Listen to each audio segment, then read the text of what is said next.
Bismillahirrahmanirrahim. Assalamualaikum warahmatullahi wabarakatuh. Innal hamdalillah nahmaduhu wa nasta'inuhu wa nastaghfiruh wa na'udzu billahi min shururi anfusina wa sayyiati a'malina. May yahdihillahu fala mudilla lahu wa may yudlilhu fala hadiyalah. Asyhadu an la ilaha illallah wahdahu la syarikalah wa asyhadu anna Muhammadan 'abduhu wa rasuluh. Ya ayyuhalladzina amanu taqullaha haqqa tuqatih wa la tamutunna illa wa antum muslimun.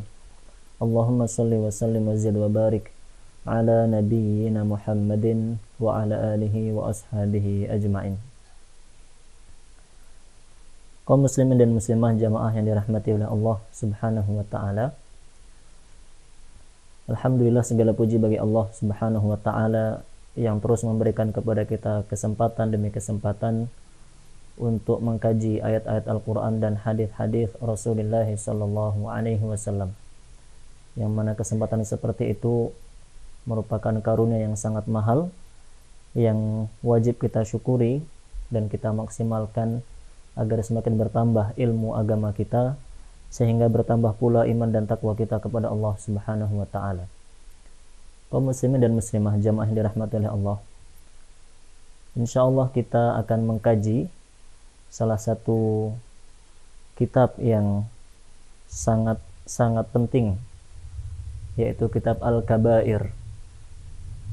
Kitab yang mengkaji dan meringkas, mengumpulkan pembahasan tentang dosa-dosa besar yang ditulis oleh Al-Imam Al-Hafidh Az-Zahabi rahimahullahu ta'ala.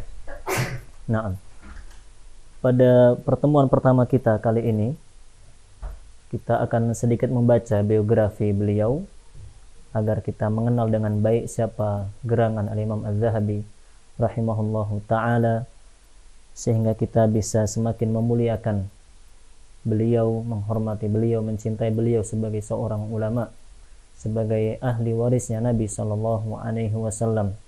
Nah, di awal kitab Al-Kabair ini dituliskan biografi singkat beliau. Disebutkan yang pertama adalah nama beliau.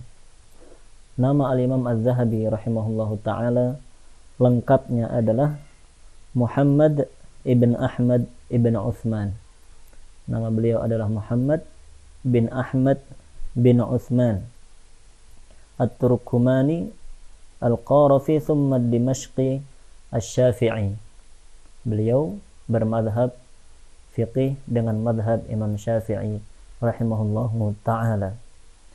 Beliau dilahirkan pada tahun 673 Hijriah. 673 Hijriah, tepatnya di kota Damaskus. Nah, dan beliau adalah seorang anak muda yang tumbuh penuh dengan semangat untuk mempelajari ilmu agama, mengkaji, mendalami ayat-ayat Al-Quran dan hadis-hadis Rasulullah sallallahu alaihi wasallam. Beliau belajar kepada banyak sekali ulama yang hidup di masa beliau, bahkan sampai disebutkan oleh para ulama bahwa guru beliau itu tidak kurang dari 1.300 orang. Beliau berguru, menggali ilmu, mempelajari ilmu agama, baik ilmu hadis, ilmu Al-Quran, ilmu qiraah, ilmu fiqih, ilmu bahasa, dan berbagai bidang ilmu lainnya, sampai beliau berguru kepada tidak kurang dari 1.300 ulama. Masya Allah. Itu menunjukkan bagaimana kesungguhan beliau dalam mempelajari ilmu agama, bagaimana tidak bosan-bosannya beliau mempelajari dan mengkaji satu bidang ilmu dari seorang ulama kepada ulama yang lainnya.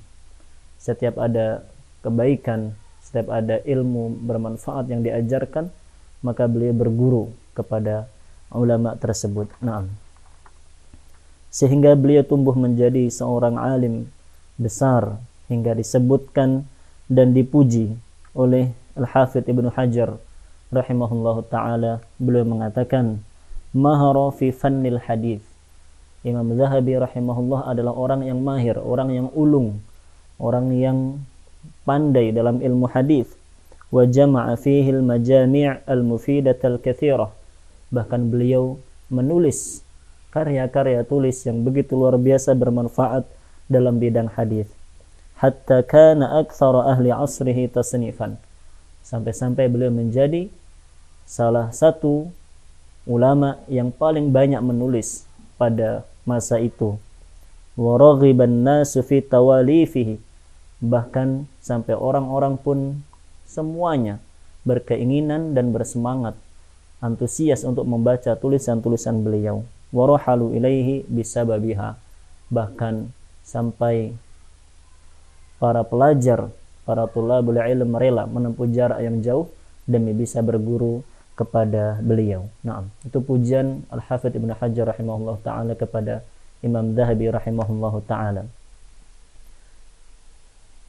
Begitu pula disampaikan oleh Imam As-Suyuti rahimahullahu ta'ala, di mana beliau memuji Imam Dzahabi dengan berkata, "Walladzi aquluh," yang saya sampaikan, yang saya katakan, "Innal muhadditsin 'iyalun al-an fir rijali wa ghairiha min fununil hadithi 'ala arba'ah." Bahwasanya semua pelajar ilmu hadis, semua tulabul ilm yang mengkaji dan mempelajari ilmu hadis, baik terkait dengan perawi-perawinya maupun terkait dengan pembahasan-pembahasan makna hadisnya, semuanya membutuhkan ilmunya 4 orang ulama dalam ilmu hadis tersebut. Yang pertama adalah Al-Mizzi rahimahullahu ta'ala, kemudian yang kedua adalah Az-Zahabi rahimahullahu ta'ala, yang ketiga adalah Al-Iraqi rahimahullahu ta'ala, dan yang keempat adalah Al-Hafidz Ibnu Hajar rahimahullahu ta'ala.